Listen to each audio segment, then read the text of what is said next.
नमस्कार मेरे प्यारे साथियों, पार्थ एकेडमी के ऑनलाइन प्लेटफॉर्म पर आप सभी का एक बार फिर मैं स्वागत करता हूं। मैं अरुण यादव और आज मैं लेकर आया हूं केमिस्ट्री के टॉप 20 क्वेश्चन के चैप्टर परमाणु संरचना का मॉक 10। मॉक 9 अभी तक मैं आपको पढ़ा चुका हूं और आज बारी है मॉक 10 की, जिसमें हम टॉप 20 क्वेश्चन को देखने वाले हैं। मैं आप सभी को बताने वाला हूं कि मैं एक टॉपिक से, अभी हम लोग यहां पर टॉपिक वाइज चीजों को कवर कर रहे हैं और आज हम पढ़ने वाले हैं परमाणु संरचना का पार्ट 5 वाला। मैं आपको बता दूं कि मैं एक पार्ट में 20 क्वेश्चन आप लोगों को कवर करवा रहा हूं और टोटल एक चैप्टर से हम लोग 100 क्वेश्चन को टारगेट कर रहे हैं। इन 100 क्वेश्चन से आप लोगों को कोई भी बाहर क्वेश्चन एग्जाम्स में देखने को नहीं मिलेगा। आप सभी इनके प्रॉपर नोट्स बनाते चले और इन्हें टाइम टू टाइम आप लोगों को रिवीजन करते चले। तो आज का ये मॉक 10 है जिसमें एटॉमिक स्ट्रक्चर हम लोगों का खत्म होने वाला है और नेक्स्ट टॉपिक हमारा रहने वाला है आवर्त सारणी पीरियोडिक टेबल। चलिए तो आज हम लोग देख लेते हैं लास्ट मॉक 9 के होमवर्क प्रश्न के साथ में इस क्वेश्चन को शुरू करते हैं। तो मॉक 9 के होमवर्क क्वेश्चन को आप लोग टारगेट करेंगे। आप सभी ने इसका जवाब मुझे दिया था, तो हम लोग पहले क्वेश्चन को समझ लेते हैं। क्वेश्चन यहां पर दिया गया था, आपबाउ के नियमानुसार 3D 4s और 4p कक्षकों की ऊर्जा का सही क्रम क्या होगा। अगर हम लोग आपबाउ के ऊर्जा स्तर को बढ़ते हुए देखें तो यहां पर एस, पी, डी और एफ ये 4 प्रकार के सबसेल होते हैं, जहां पर हम लोग 1s, 2s, 3s, 4s, 5s और 6s को हम लोग टारगेट करते हैं और 7s यहां पर हम लोग देखें। वही फिर अगर हम लोग यहां पर देखें तो ये 2p, 3p, यहां 4p, 5p और 6p यहां पर हो जाएगा। तो इस तरीके से आप लोगों को अरेंज करना है। 3D यहां पर एक चार्ट आप बना लीजिएगा, यहां 4D, यहां 5D, इस तरीके से आप लोगों को, यहां आ जाएगा 4f। अगर हम लोग देखें तो ऊर्जा स्तर का सबसे जो निम्न स्तर होता है वो 1s होता है। 1s के बाद में ये 2s होता है, फिर यहां पर 2p और 3s होता है, फिर 3p 3s होता है, फिर 3d 4p 4s होता है। तो इस तरीके से हम लोगों को कंटिन्यूस को करना है। तो यहां दिया 3d 4s और 4p कक्षकों का ऊर्जा का सही क्रम हम लोगों को देखना होता है। तो यहां 3D कहां आएगा तो हम लोग समझ लेते हैं कि यहां 4s के बाद में 4p आ रहा है, तो 4s के बाद में 4p 3D 4p 3D 4s या 4s। मान लीजिए आप लोगों को एक इलेक्ट्रॉनिक विन्यास लिखना है, आप लोग यही लिखते हो 1s2, 2s2, 2p6, 3s2, 3p6, 4s2। यहां पर 4s2 के बाद में क्या आ जाएगा तो 4s के बाद में आ जाएगा यहां पर 3D। क्या आ जाएगा आप यहां पर देख सकते हैं 3p 4s, 4s के बाद में 3D, तो यहां आ जाएगा 3D, 3D के बाद में 4p। तो इस तरीके से आप लोग इन चीजों को लगा सकते हैं। तो यहां आप लोगों को एक सही क्रम लगाना है कि क्या 4p पहले आएगा तो नहीं होगा, 4s के बाद में 4p के बाद में 3D, तो क्या यह होगा। अगर हम लोग देखें 4s 3D और 4p, या फिर यहां पर दिया गया 3D 4s और 4p, तो सही आंसर डियर स्टूडेंट क्या होने वाला है आप लोग मुझे बताइएगा। तो आपने कमेंट बॉक्स में इस प्रश्न का बिल्कुल सही जवाब दिया था, तो इसका सही जवाब हो जाएगा 4s 3D 4p। 4s 3D 4p यहां पर ऑप्शन नंबर सी आप लोगों के लिए बिल्कुल सही जवाब होने वाला है। तो चलिए इसको हम लोग देख लेते हैं। तो यहां पर आप देख लीजिएगा 4s 3D और 4p, 4s 3D 4p, सही जवाब इसका ऑप्शन नंबर सी होने वाला है। तो आप लोगों ने इसका बिल्कुल सही जवाब मुझे दिया था। तो आज के मॉक 10 का पहला क्वेश्चन हम लोग देखने वाले हैं। एटॉमिक स्ट्रक्चर से आज का लास्ट पार्ट रहने वाला है। कल से और नेक्स्ट सेशन से मैं आवर्त सारणी स्टार्ट करने वाला हूं, जहां से 2 क्वेश्चन हमेशा हर शिफ्ट में पूछे जाते हैं। तो आज का पहला क्वेश्चन हम लोग देख लेते हैं। पहला क्वेश्चन आप लोगों से पूछा गया है कि ऑक्सीकरण वह प्रक्रिया है जिसमें, यानी ऑक्सीडेशन एक प्रोसेस होती है। ऑक्सीडेशन और रिएक्शन एक पूरा टॉपिक होता है केमिस्ट्री में जो काफी महत्वपूर्ण होता है। तो ऑक्सीकरण की प्रक्रिया में क्या होता है कि क्या इसमें इलेक्ट्रॉनों की हानि होती है, क्या इसमें हाइड्रोजन का लाभ होता है, इलेक्ट्रॉनों का लाभ होता है, या फिर इलेक्ट्रॉनों की संख्या में कोई बदलाव नहीं होता। तो अगर हम लोग ऑक्सीडेशन की बात करें, एक होता है ऑक्सीडेशन प्रोसेस, ऑक्सीडेशन, और एक होता है रिडक्शन प्रोसेस। तो ऑक्सीडेशन और रिडक्शन प्रोसेस में अगर हम लोग देखें तो डियर स्टूडेंट यहां पर आप लोगों को समझना है कि जब इलेक्ट्रॉन का त्याग किया जाए या इलेक्ट्रॉन का दान किया जाए तो ऑक्सीकरण की प्रक्रिया होती है। वही अगर हम लोग यहां देखें तो इलेक्ट्रॉन को ग्रहण करना रिडक्शन के नाम से जाना जाता है। पर इस क्वेश्चन को कई तरीके से पूछा जा सकता है। यहां पर हाइड्रोजन का जुड़ना, हाइड्रोजन का निकलना हो सकता है, क्योंकि मैं इस टॉपिक को पूरा कवर करने वाला हूं पूरे इसके 5 पार्ट में आप लोगों को पढ़ाने वाला हूं ताकि आप लोगों के सारे डाउट क्लियर हो जाए। यहां आप लोगों को इतना याद रखना है कि ऑक्सीकरण एक ऐसी प्रक्रिया है जिसमें इलेक्ट्रॉनों का दान किया जाता है, यानी कि इलेक्ट्रॉनों की हानि होती है। ऑप्शन नंबर ए यहां पर करेक्ट आंसर होने वाला है। ऑक्सीकरण का मतलब मान लीजिए कि ए कोई एटम है जिसने इलेक्ट्रॉन को डोनेट किया और एक इलेक्ट्रॉन डोनेट करके ये जो ए होगा ये ए पॉजिटिव बन जाएगा। यहां ऑक्सीकरण संख्या इसकी 0 थी और अब ऑक्सीकरण संख्या हो गई इसकी +1, तो यहां हम लोग बोलेंगे कि यहां इसने अपने ऑक्सीडेशन नंबर को इंक्रीज किया, इसलिए हम लोग बोलेंगे यहां ऑक्सीकरण हो रहा है। और अगर कोई तत्व इलेक्ट्रॉन को ग्रहण करता है तो उसमें रिडक्शन होगा। इलेक्ट्रॉन को ग्रहण करना अपचयन के नाम से जाना जाता है। तो इस प्रश्न का सही जवाब आप लोगों ने यहां पर देख लिया, ऑप्शन नंबर है। क्वेश्चन नंबर 2 हम लोग देखते हैं। क्वेश्चन नंबर 2 आप सभी के लिए है कि हाइड्रोजन के कितने समस्थानिक होते हैं, यानी how many isotopes of hydrogen are there. Hydrogen के आइसोटोप्स को आप लोगों को बताना होता है। अब आइसोटोप्स क्या होते हैं, अगर हम लोग समस्थानिकों की बात करें तो समस्थानिक सिंपल आप लोगों को समझना है कि यहां समान परमाणु क्रमांक होंगे, समान परमाणु क्रमांक होंगे। वही अगर हम लोग देखें तो भिन्न भिन्न समान परमाणु क्रमांक और भिन्न भिन्न परमाणु भार होंगे, भिन्न भिन्न परमाणु भार होंगे। एटॉमिक नंबर सिमिलर होंगे। वही एटॉमिक मास की बात करें तो ये डिफरेंट होते हैं और इन्हीं को हम लोग आइसोटोप्स के नाम से जानते हैं। हाइड्रोजन की बात करें तो हाइड्रोजन के 3 समस्थानिक पाए जाते हैं और ये तीनों समस्थानिक आप लोगों को पता होना चाहिए। नंबर 1 पर पड़ता है जिसे हम लोग कहते हैं प्रोटियम। नंबर इसका फॉर्मूला होगा 1H1। नंबर 2 यहां पर हम लोग पढ़ेंगे ड्यूटीरियम और ड्यूटीरियम का जो फॉर्मूला होता है ये होगा 1H2। और नंबर 3 पर यहां पर हम लोग बात करते हैं ट्राइटियम की। ट्राइटियम की बात करेंगे और ट्राइटियम होता है 1H3।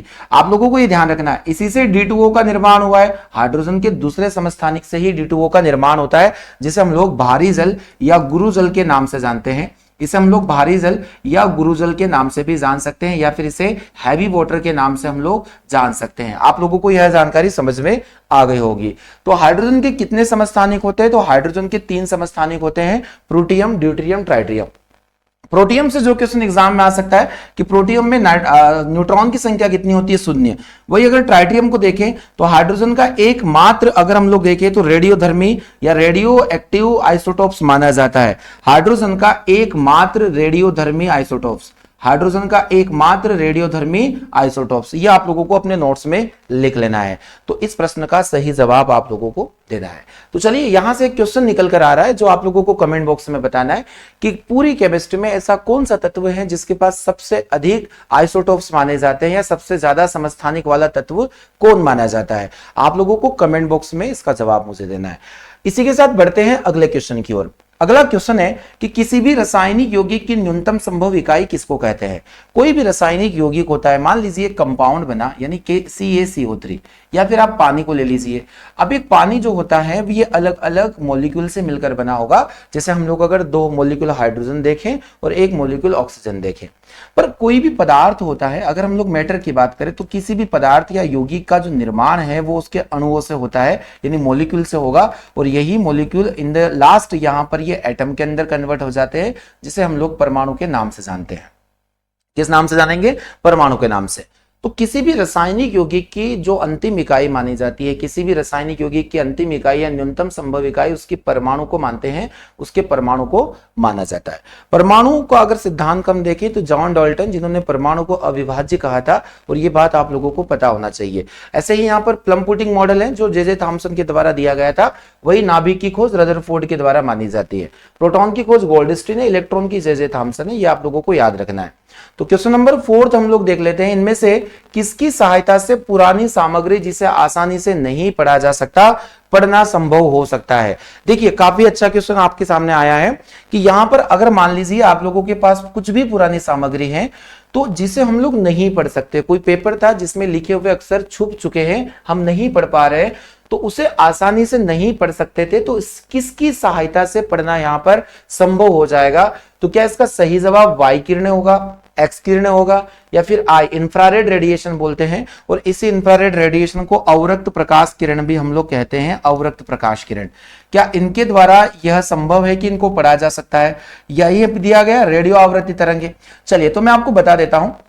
अगर एग्जाम में आता है यूवी लाइट, यूवी लाइट का मतलब है यूवी रेज, या फिर इसे हम लोग पराबैंगनी किरण के नाम से जानते हैं, तो जिसकी खोज रिटर के द्वारा की गई थी। आप लोगों को मैं बता देता हूं कि इसके द्वारा ही हम लोग नकली इसके द्वारा नकली, जाली कागजात या दस्तावेजों की पहचान के लिए किया जाता है। दस्तावेजों की पहचान के लिए किसका प्रयोग किया जाता है, या नकली नोटों की पहचान के लिए यूवी लाइट का।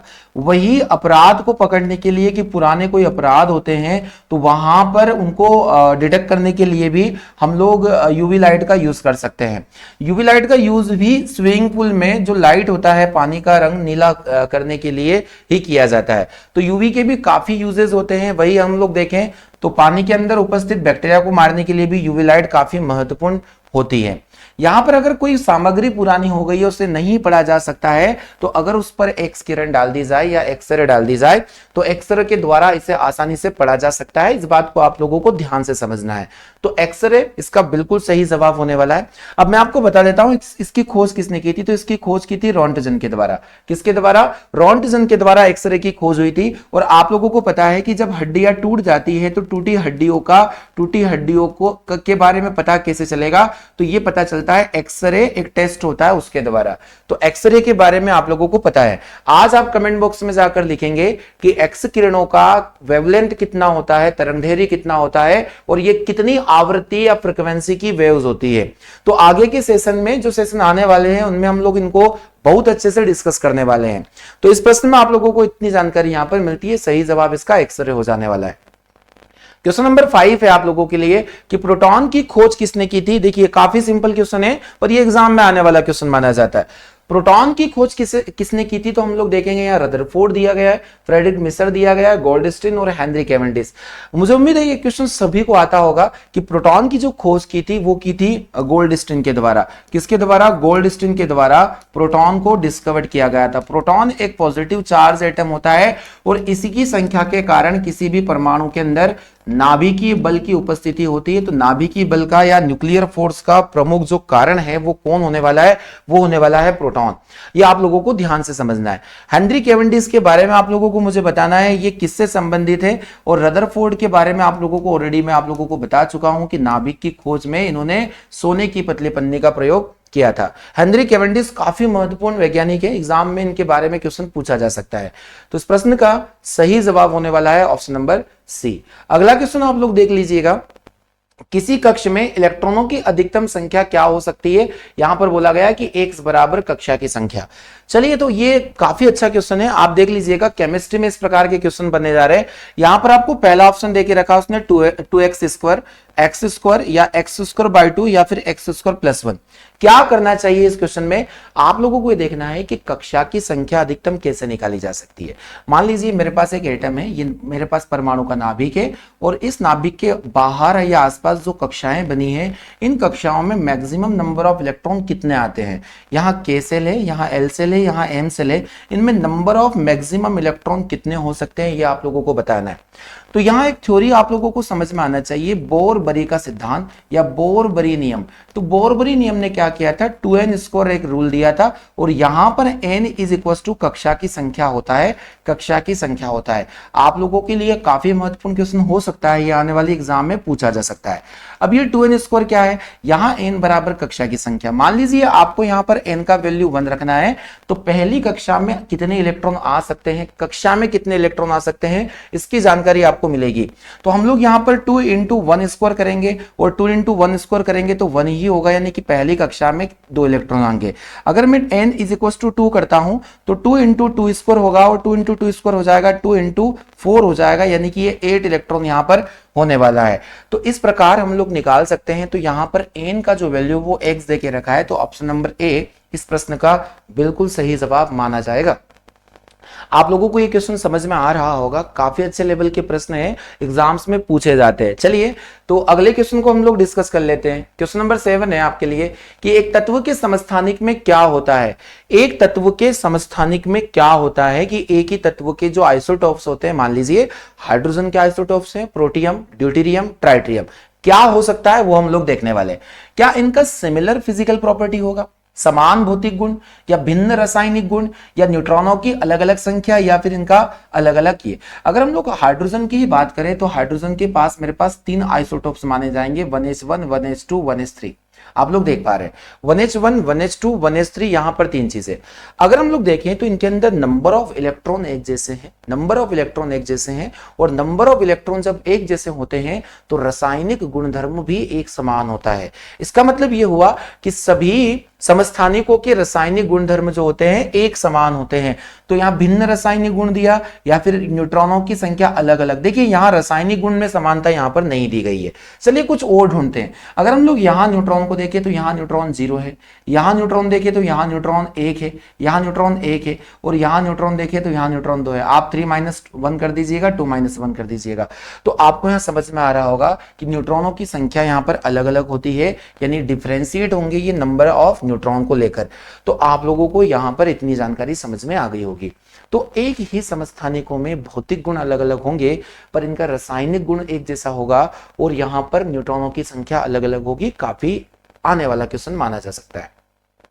क्वेश्चन नंबर 8 आप देख लीजिएगा कि Cl आयन में संयोजकता इलेक्ट्रॉन की संख्या। देखिए यहां आयन दिया है तो यहां पर नेगेटिव चार्ज भी जरूर होगा, आप लोगों को यहां पर लगा लेना है कि Cl- आयन में संयोजकता इलेक्ट्रॉन की संख्या कितनी होगी। आप लोगों को क्लोरीन के बारे में जानकारी होगी, क्लोरीन का एटॉमिक नंबर होता है 17। अगर हम लोग इसको देखें तो 287 इसका इलेक्ट्रॉनिक कन्फिगरेशन होता है। आप लोगों को यह भी पता है कि संयोजकता इलेक्ट्रॉन किसे कहते हैं, वैलेंस इलेक्ट्रॉन किसे कहते हैं। तो किसी भी तत्व के अंतिम कोश में उपस्थित इलेक्ट्रॉनों को संयोजी इलेक्ट्रॉन के नाम से जाना जाता है।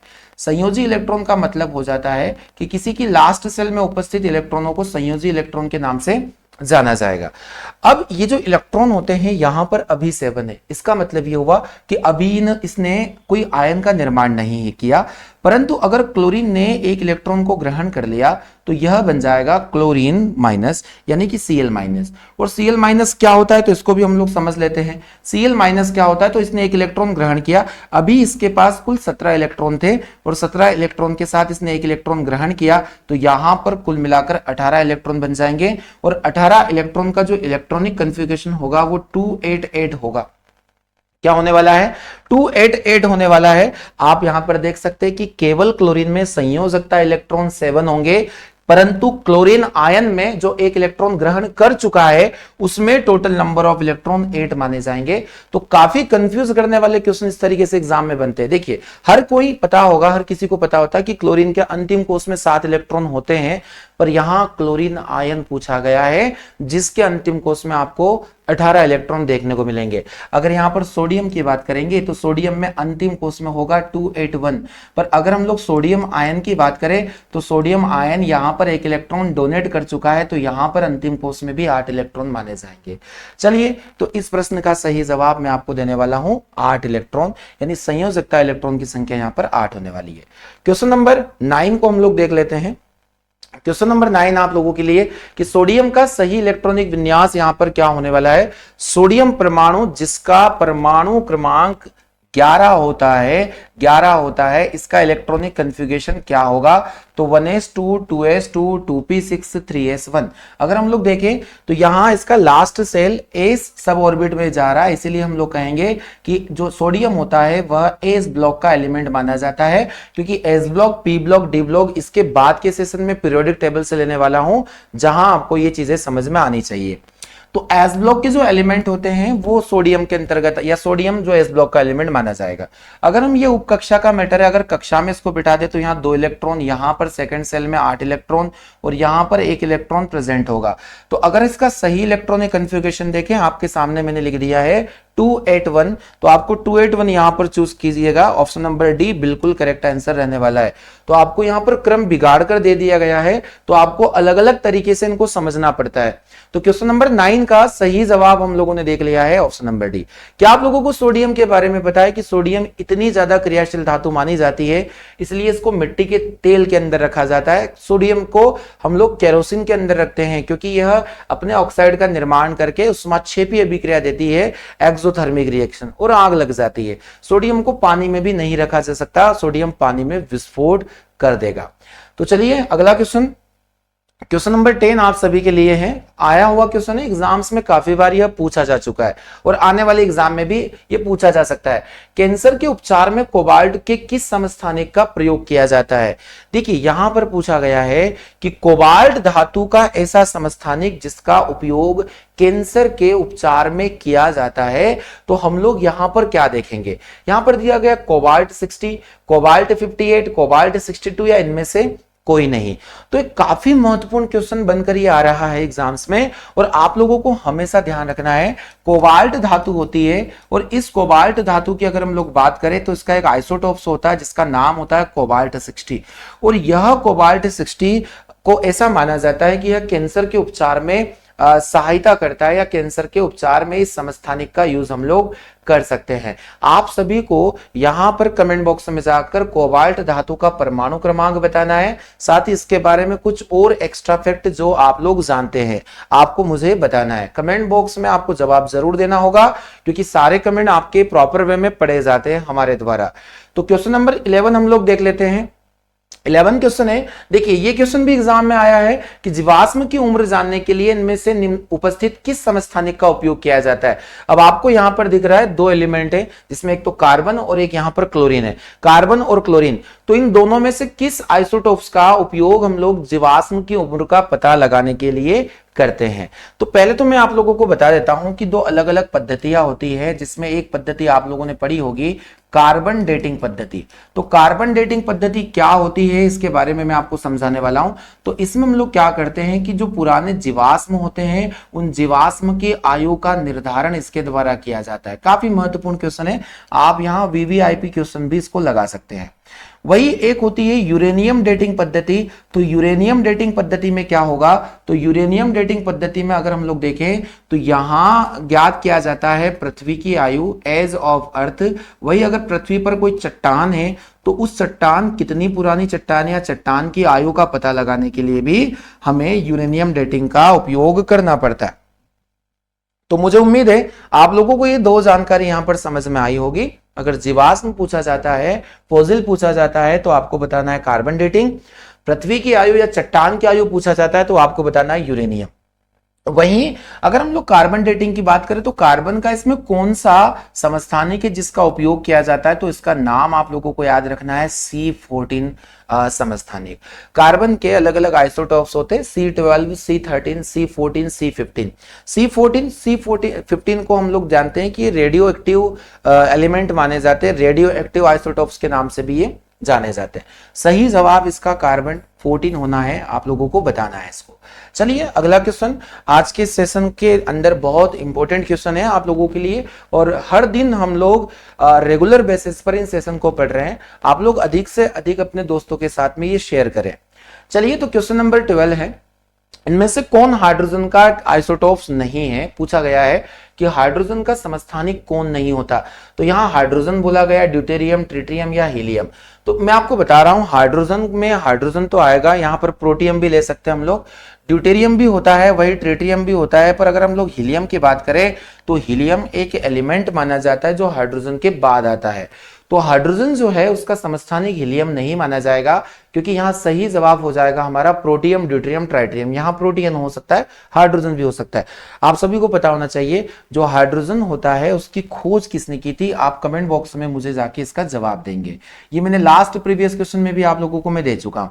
वही आप लोगों को पता होना चाहिए कि ब्रह्मांड में सर्वाधिक पाए जाने वाली जो गैस होती है, ब्रह्मांड में सर्वाधिक पाया जाने वाली गैस कौन है? तो आपको हाइड्रोजन इसका जवाब देना है। पाया जाने वाली गैस हाइड्रोजन ही मानी जाएगी। सही जवाब इसके लिए ऑप्शन नंबर डी होने वाला है। चलिए अगला क्वेश्चन हम लोग देख लेते हैं। अगला प्रश्न आप लोगों के लिए यहां पर होना है कि इनमें से कौन सा युग्म समन्यूट्रॉनिक माना जाएगा? समन्यूट्रॉनिक का मतलब किसे कहते हैं? आइसोटोन इन्हें हम लोग कहते हैं। और समन्यूट्रॉनिक का मतलब होगा, यहां पर आपको बताना है कि जिसमें न्यूट्रॉन की संख्या समान रहे। न्यूट्रॉन की संख्या जिसमें समान होती है उसे हम लोग आइसोटोन के नाम से भी जानते हैं या इसे समन्यूट्रॉनिक के नाम से हम लोग जानते हैं। अब यहां पर दिया है C12 और O16। तो आप लोगों को पता है कार्बन का एटॉमिक नंबर होता है 6, वही ऑक्सीजन का यहां पर होता है 8। तो न्यूट्रॉन निकालने के लिए यहां परमाणु भार में से परमाणु क्रमांक को माइनस करना पड़ेगा, तो यहां न्यूट्रॉन बचे 6 और यहां न्यूट्रॉन बचे 8। तो पहला ऑप्शन तो हमारा रॉन्ग होने वाला है।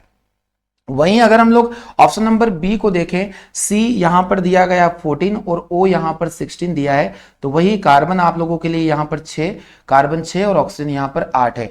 तो आप लोग यहां अंदाजा लगाइएगा कि यहां पर 14 माइनस 6 करेंगे तो नंबर ऑफ न्यूट्रॉन यहां पर 8 ही आने वाले हैं, और अगर हम लोग 16 में से 8 माइनस करते तो नंबर ऑफ न्यूट्रॉन यहां भी 8 आने वाले हैं।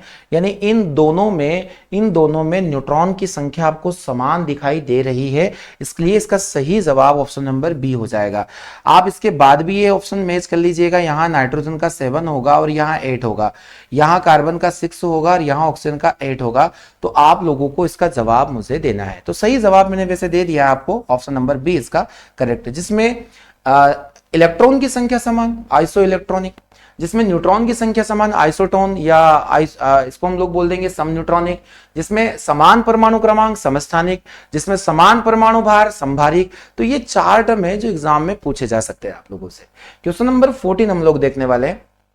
क्वेश्चन नंबर 14 आपके लिए सामने है, आप सभी इसको ध्यानपूर्वक देखें कि दो परमाणुओं में उपस्थित न्यूट्रॉन की संख्या समान है, न्यूट्रॉन की संख्या समान है, किंतु उनमें उपस्थित प्रोटॉन की संख्या भिन्न है। उनके बीच निम्नलिखित में से कौन सा संबंध हो सकता है? देखिए, अभी प्रीवियस क्वेश्चन में मैंने आप लोगों से डिस्कस किया है कि जहां न्यूट्रॉन की संख्या समान होती है उसे हम लोग सम न्यूट्रॉनिक के नाम से जानते हैं।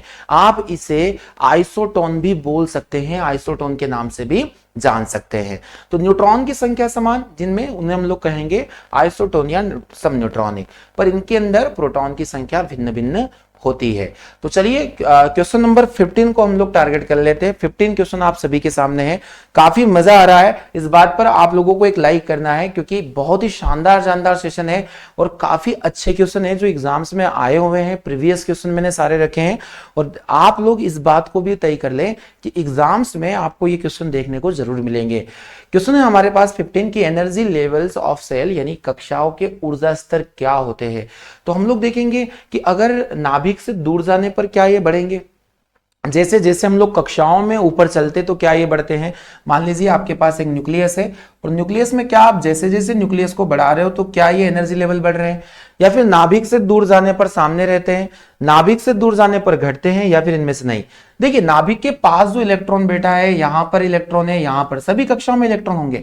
हम लोग कहते हैं कि जो जितना ज्यादा दूर नाभिक से कोई कक्षा होगी उसका एनर्जी लेवल उतना हाई होता है, क्योंकि आप लोग देख सकते हैं इस एनर्जी को एक बड़े से कक्षा के अंदर परिभ्रमण करना होता है। तो हम लोग ये देखेंगे कि नाभिक से जैसे जैसे दूरी बढ़ती है वैसे वैसे आप लोगों को ध्यान रखना है कि जो कक्षा का ऊर्जा स्तर है उसका मान भी बढ़ता है। तो नाभिक से दूर जाने पर यह बढ़ेगा, यानी यहां पर दिया गया increase on moving away from the nucleus. आप लोगों को इसका सही जवाब देना है, नाभिक से दूर जाने पर बढ़ेगा। क्लियर है आप लोगों को? तो जैसे लास्ट सेल होती है संयोजी कक्षा, और इस संयोजी कक्षा में जो इलेक्ट्रॉन प्रेजेंट होगा वो उच्च ऊर्जा स्तर का इलेक्ट्रॉन माना जाता है। तो क्वेश्चन नंबर 16 है आज के सेशन में। 16 क्वेश्चन आप लोगों को देखना है कि पूछा गया है यहां पर कि इनमें से किस युग्म के बाह्यतम कक्ष में इलेक्ट्रॉन की संख्या समान मानी जानी चाहिए। तो बाह्यतम कोष में इलेक्ट्रॉन समान होंगे, आप लोगों को बताना है। आप सभी को इसका इलेक्ट्रॉनिक विन्यास पता होना चाहिए।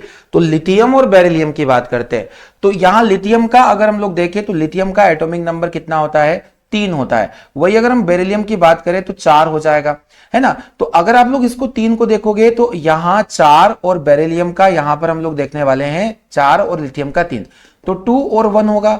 यहां पर 2 और 2 होगा, तो पहला ऑप्शन तो रॉन्ग हो गया। बाह्यतम कोष में इलेक्ट्रॉन एक जैसे होने चाहिए। बोरॉन को देखें तो बोरॉन का कितना हो जाता है? 5, और वही एल्यूमिनियम होता है 13 पर। तो बोरॉन को अगर हम लोग देखें तो यहां 2 और 3, वही एल्यूमिनियम को हम देखें तो 2 8 3 2 8 3। देखिए यहां पर दिखाई दे रहा है कि बाह्यतम कोष में जो इलेक्ट्रॉन है वो एक समान है, तो ऑप्शन नंबर बी इसका बिल्कुल सही जवाब होगा। कार्बन को देखोगे तो कार्बन 6 है, नाइट्रोजन यहां पर 7 है। अगर हम कार्बन का निकालेंगे तो 2 और 4 हो जाएगा, वही अगर नाइट्रोजन का निकाले तो 2 और 5 हो जाएगा, तो इनमें भी नहीं होगा, इसलिए ये सारे ऑप्शन रॉन्ग होने वाले हैं। ऑप्शन नंबर बी इस प्रश्न का बिल्कुल सही जवाब होगा। अगला क्वेश्चन हम लोग देख लेते हैं, क्वेश्चन नंबर 17 आप सभी के सामने। किस उत्कृष्ट गैस में अष्टक नहीं पाया जाता। देखिए अष्टक नियम आप सभी को पता होगा कि हर एक तत्व अपने अंतिम कोष में 8 इलेक्ट्रॉन रखना चाहता है। और यही 8 इलेक्ट्रॉन रखकर वो अपने आप को स्टेबल बना लेता है, स्थायी बना लेता है। जैसे आप सभी ने एक नाम सुना होगा, समूह नंबर 18, जिसे हम लोग पीरियोडिक टेबल में काफी अच्छे तरीके से पढ़ने वाले हैं। मैं आपको जानकारी देने वाला हूं कि इस सेशन के बाद में आवर्त सारणी के टॉपिक को हम लोग कवर करेंगे। मैं हर एक चैप्टर से 5 पार्ट आप लोगों के लिए बना रहा हूं, जिसमें मोस्ट इंपोर्टेंट क्वेश्चन हम लोगों ने इंक्लूड किए हैं। और अगर ये 100 क्वेश्चन आप लोगों ने पढ़ लिए तो इससे बाहर आपका कोई एग्जाम नहीं जाने वाला है। और इनके कॉन्सेप्ट को समझो। तो समूह 18 के जो तत्व होते हैं इन्हें हम लोग अक्रिय समूह के नाम से जानते हैं। और ये अक्रिय समूह क्यों माना जाता है? क्योंकि इनका अष्टक पूर्ण होता है, इनका अष्टक पूर्ण होता है। पर इसी में आपको ध्यान रखना है, गैस होती है जिसका नाम होता है हीलियम, इसका नाम है हीलियम। परमाणु क्रमांक है इसका 2, क्योंकि इसमें 8 इलेक्ट्रॉन होते ही नहीं है, इसलिए ड्यूप्लेट कंप्लीट करती है, ऑक्टेट कंप्लीट नहीं करती। यह गैस ड्यूप्लेट को कंप्लीट करेगी, ऑक्टेट कंप्लीट ये नहीं करती। तो अष्टक नियम नहीं होता, इसका सही जवाब हो जाएगा हीलियम में। इसमें हो जाएगा हीलियम में। यहां थोड़ा मिसप्रिंट हो गया है, आप लोग ये डी के कोई एलिमेंट नहीं होता है, पर आप इसमें हीलियम यहां पर सही लगा सकते हो। क्लियर है? क्वेश्चन नंबर 18 हम लोग देख लेते हैं। महत्वपूर्ण सेशन चल रहा है। 18 क्वेश्चन बोल रहा है कि किसी परमाणु में 17 प्रोटॉन और 20 न्यूट्रॉन है, 17 प्रोटॉन और 20 न्यूट्रॉन है, उस परमाणु में इलेक्ट्रॉन की संख्या कितनी रहनी चाहिए आप लोगों को बताना है। अगर हम लोग बात करें तो नंबर ऑफ प्रोटॉन यहां पर 17 देके रखा है, वही नंबर ऑफ न्यूट्रॉन यहां पर 20 देके रखा है। आप लोगों को यह भी जानकारी होगी कि प्रोटॉन प्लस न्यूट्रॉन अगर मैं करता हूं या P प्लस N या इन दोनों का सम, तो यहां एटॉमिक मास निकल कर आ जाता है। पर यहां पूछा गया कि मैं इलेक्ट्रॉन की संख्या कितनी होगी। तो डियर स्टूडेंट, आप लोगों ने एक कॉन्सेप्ट और पढ़ा है कि जितना परमाणु क्रमांक होता है उतना ही नंबर ऑफ प्रोटॉन होगा, और जितना प्रोटॉन होता है उतना ही इलेक्ट्रॉन होता है। अब यहां एक कॉन्सेप्ट देके रखा है कि यहां 17 प्रोटॉन है, और अगर 17 प्रोटॉन है तो ये Z भी 17 होगा और इलेक्ट्रॉन भी 17 होगा। तो यहां संख्या आपसे इलेक्ट्रॉन की पूछी गई है, इसलिए आपको बिना कंफ्यूजन के आंसर लगाना है ऑप्शन नंबर ए, यानी कि 17। तो क्या ये बात आपको समझ में आ गई? और अगर मैं परमाणु भार यहां से आपसे पूछना चाहूं तो आप 20 और 17 को जोड़कर यहां 37 इसका आंसर मुझे बता सकते हो। चलिए क्वेश्चन नंबर 19 को हम लोग देख लेते हैं।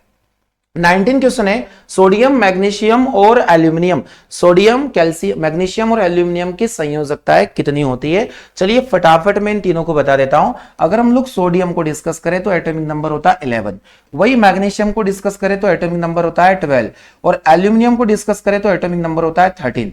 इलेक्ट्रॉनिक कन्फिग्रेशन निकाले तो 281 इसका होगा, यहां इलेक्ट्रॉनिक कन्फिग्रेशन 282 होगा, और यहां इलेक्ट्रॉनिक कन्फिग्रेशन 283 होगा। तो इतनी जानकारी आप लोगों को समझ में आ गई। तो यहां पर संयोजकता क्रमशः कितनी आ रही है? संयोजकता का मतलब होगा कि लास्ट सेल में प्रेजेंट इलेक्ट्रॉन को हम लोग उनके वैलेंस इलेक्ट्रॉन के नाम से जानते हैं। तो 1 2 3 यानी कि 1 2 3 इसका सही जवाब होने वाला है, ऑप्शन नंबर ए होने वाला है। तो आज के परमाणु संरचना एटॉमिक स्ट्रक्चर के लास्ट पोर्शन का 20 क्वेश्चन मैं आप लोगों को पढ़ाने वाला हूं। इसके पहले आप लोगों को इन सभी सेशन को अपने फ्रेंड सर्कल में, दोस्तों के साथ में काफी अच्छे तरीके से शेयर करना है, ताकि टॉपिक वाइज जो टारगेट हम लोग कर रहे हैं, टॉप 100 क्वेश्चन हर एक चैप्टर से मैं निकाल कर लेकर आ रहा हूं। काफी मेहनत लगती है, काफी चीजें हम लोगों को मैनेज करना होती है। तो आप लोगों को इन सभी सेशन को बहुत अच्छे से शेयर करना है, लाइक करना है, और खुद से भी अच्छे से पढ़ना है। आप सभी इनके नोट्स बनाते चले। चलिए, तो आज का अंतिम प्रश्न हम लोग देखने वाले हैं। क्वेश्चन है आप लोगों के लिए कि ऑक्सीजन की संयोजकता 2 है, क्योंकि वह, आप लोगों से पूछा गया है कि इसकी संयोजकता 2 क्यों है। हम लोग देखते हैं कि ऑक्सीजन हमेशा -2 वैलेंसी रखता है। इसका कारण क्या होने वाला है? क्या यह 2 इलेक्ट्रॉन का साझा कर सकता है? बिल्कुल कर सकता है। अगर यहां हम लोग इसका लेस डॉट स्ट्रक्चर देखें तो ऑक्सीजन के पास में टोटल ऑक्सीजन का 2 और 6 एटॉमिक कन्फिग्रेशन होगा। 6 इलेक्ट्रॉन को अगर हम लोग डॉट स्ट्रक्चर में बिठाएं तो 1 2 3 4 5 और 6, यानी यहां पर 2 आपको लॉन पेयर दिखाई देंगे और 2 बॉन्डिंग इलेक्ट्रॉन प्रेजेंट होते हैं। तो यह जानकारी आप लोगों को यहां पर समझ में आ गई, 2 लॉन पेयर और 2 बॉन्डिंग इलेक्ट्रॉन। अब इसमें हम देखेंगे तो ये 2 इलेक्ट्रॉन के साथ में किसी के साथ साझा भी कर सकता है। वही, क्या ये 2 इलेक्ट्रॉन प्राप्त कर अष्टक बना सकता है? बिल्कुल। अगर इसके साथ कोई मेटेलिक कंपाउंड बना तो मेटेलिक कंपाउंड बनकर, जैसे आप लोगों को यहां पर मैग्नीशियम जोड़ दीजिए, तो मैग्नीशियम यहां पर इसको 2 इलेक्ट्रॉन गिवन देकर क्या करेगा? ऑक्सीजन अपना अष्टक पूर्ण करेगा। क्या यह दो हाइड्रोजन परमाणु के साथ संयोग कर यौगिक बना लेता है? बिल्कुल बना लेगा। यहां अगर हम लोग देखें, एक हाइड्रोजन जुड़ेगा, एक हाइड्रोजन जुड़ेगा और H2 का निर्माण कर लेगा। तो ऑक्सीजन इलेक्ट्रॉन का साझा भी कर सकता है, दो इलेक्ट्रॉन ग्रहण भी कर सकता है, यह दो हाइड्रोजन को परमाणु से संयोग भी कर सकता है। यानी इस प्रश्न का सही जवाब होने वाला है option number D. Option number D, उपयुक्त सभी। सारे स्टेटमेंट यहां पर बिल्कुल सही माने जाएंगे। तो आज का हम लोगों ने परमाणु संरचना कंप्लीट किया है। जानकारी के लिए मैं आपको बता दूं, यहां पर मैं नेक्स्ट जो सेशन होने वाला है वो होने वाला है आवर्त सारणी को लेकर। आप सभी आवर्त सारणी की थ्योरी को अच्छे से पढ़ ले, ताकि मैं टॉप 100 क्वेश्चन यहां से निकाल कर लाऊंगा। टोटल 5 पार्ट में आप लोगों को हर एक टॉपिक से भी समझा रहा हूं, और इन 5 पार्ट में हर एक पार्ट में 20 क्वेश्चन के अकॉर्डिंग अगर हम देखें तो 100 मोस्ट इंपोर्टेंट क्वेश्चन मैं आप लोगों को पर डे करवा रहा हूं। आप लोगों को यहां से इतना ही पढ़ना है, अगर पढ़ लिया तो एग्जाम्स निकलना आप लोगों का तय है। अब सभी एग्जाम्स जो आने वाली है उनमें आप लोगों को साइंस का वेटेज अच्छा खासा देखने को मिलेगा। तो आज का प्रश्न जो इसी टॉपिक से आपके होमवर्क के लिए होने वाला है, और ये आपका होमवर्क है कि यहां सही स्टेटमेंट को आपको चूज करना है। करेक्ट स्टेटमेंट कौन सा है? तो सही स्टेटमेंट यहां पर बताना है, परमाणु एक क्रियाशील रासायनिक प्रजाति है किंतु आयन अस्थायी होते हैं। धातु इलेक्ट्रॉन प्राप्त करने की प्रवृत्ति रखते हैं, अधातु इलेक्ट्रॉन त्यागने की प्रवृत्ति रखते हैं, कोई परमाणु स्वतंत्र अवस्था में नहीं रह सकता। तो ये 4 स्टेटमेंट है, आपको बताना है कि यहां पर एक कौन सा स्टेटमेंट सही होने वाला है। तो प्यारे दोस्तों, मैंने इतना आप लोगों को यहां पर पढ़ाया है। आज हम लोगों ने एटॉमिक स्ट्रक्चर को कंप्लीट किया, और रिवीजन बेसिस में मैं आप लोगों को इन सारे टॉपिक के मिक्स क्वेश्चन भी लेकर आऊंगा, जो हम लोग लास्ट में करने वाले। अभी हम लोग आपकी डिमांड पर टॉपिक वाइज क्वेश्चंस को यहां पर देख रहे हैं। तो आप सभी यहां पर अच्छे से पढ़ाई करें, इनके नोट्स बनाएं। चलिए, तो मिलते हैं हम लोग अगले सेशन में, जो रहने वाला है आवर्त सारणी का सेशन। तो आप लोग यहां पर आवर्त सारणी को अच्छे से पढ़ लीजिएगा। तो आज के सेशन में इतना ही, मिलते हैं। आप अपनी अच्छी से पढ़ाई करते रहिएगा। Thank you so much.